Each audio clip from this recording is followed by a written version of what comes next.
generalmente ya hemos hablado, ¿no? En general la genética y la dismorfología es parte de la genética, por lo tanto, como especialidad y como cualquier otra especialidad, tenemos que hacer una buena indagación de los antecedentes perinatales, es decir, si hubo alguna exposición, por ejemplo, desde la misma fiebre, ¿no? También eso una vez comenté, la fiebre per se está relacionada a fisura labiopalatina, por ejemplo.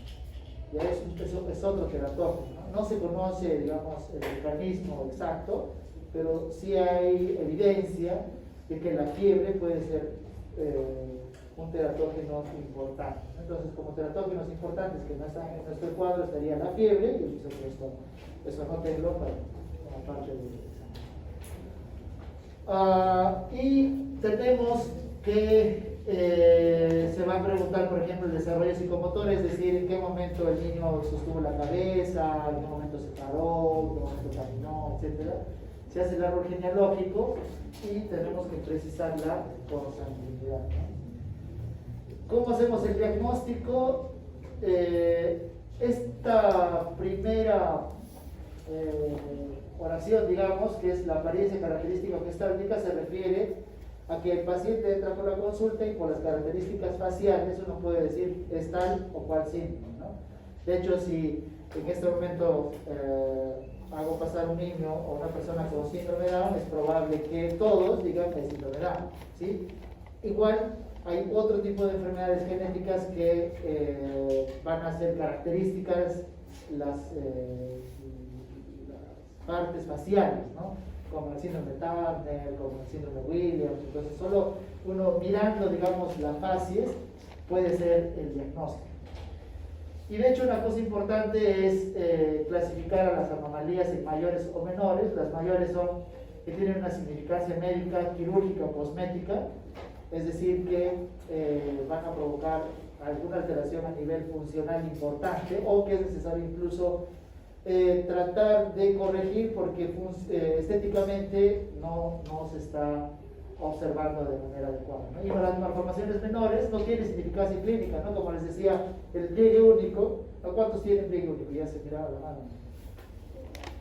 ¿Todos tienen completo? ¿No soy el único? ¿Cómo se llama?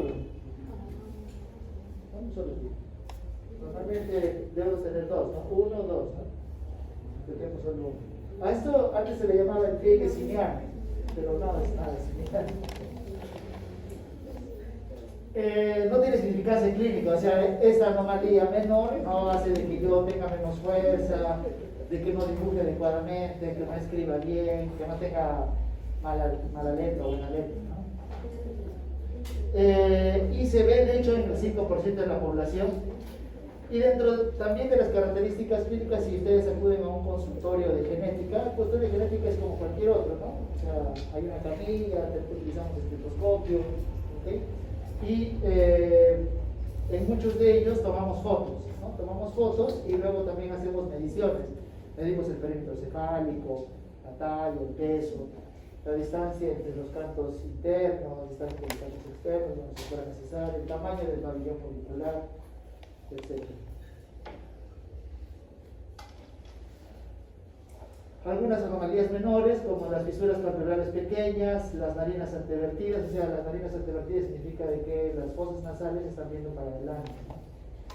Me gustaría mostrar cómo podría ser una narina antevertida. Dientes en la etapa neonatal, la úvula bífida, algunas personas tienen la úvula como si fuera partida, ¿sí? Entonces a veces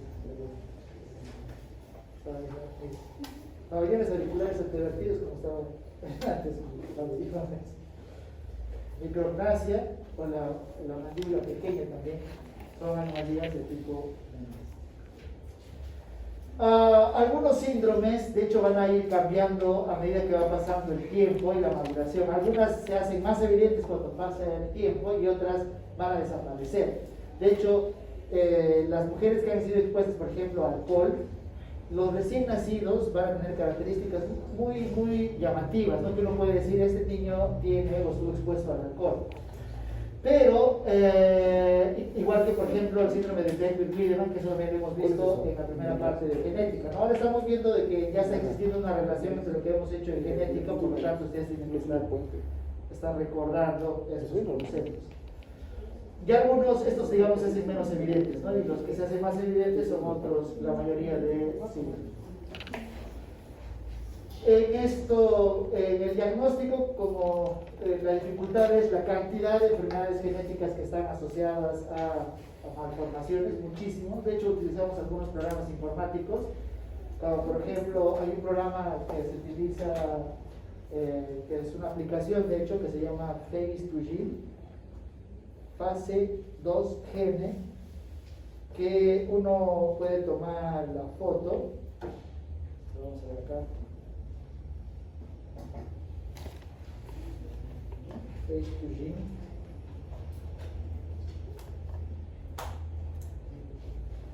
Entonces esta es una aplicación, ¿no? que lo que yo voy a hacer es, le tomo la foto al individuo y de manera automática sube a la nube, ¿no?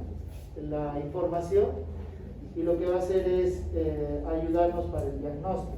Esta es una herramienta que, digamos, lo pueden utilizar los pediatras, ¿no? Face2Gene. Ustedes descargan la aplicación y si es que quieren ayudar al diagnóstico, como son muchísimos síndromes, entonces eso nos puede ayudar, ¿no? Esto se puede, la descarga puede ser en aplicativos de Android o iOS.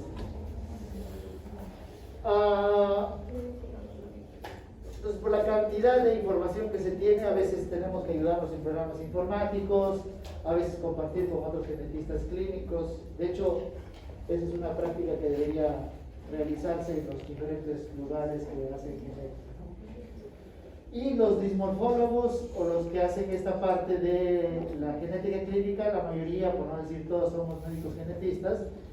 Y por lo tanto, como médicos genetistas, ya habíamos hablado de esto, lo que tratamos de hacer es el diagnóstico, el asesoramiento reproductivo y si existiese el tratamiento específico.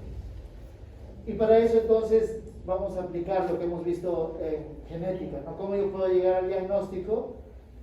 Puedo utilizar la citogenética convencional, claro, ¿no? Por ejemplo, si yo sé que la sospecha es de una trisomía 21, puedo utilizar el cariotipo, ¿cierto?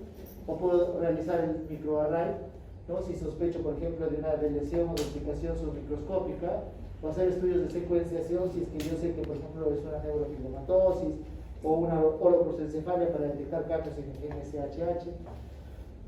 O si hay algunas anomalías que pueden ser como parte de errores innatos del metabolismo, entonces dependiendo podría hacer el estudio del metabolito o la actividad enzimática, o de repente a nivel se puede ir a la misma secuenciación, ¿no? Entonces los estudios pueden ser específicos a nivel del gen, dependiendo de la sospecha, o a nivel de tipo cromosoma. Bien, entonces esto es dismorfología. No sé si tienen preguntas.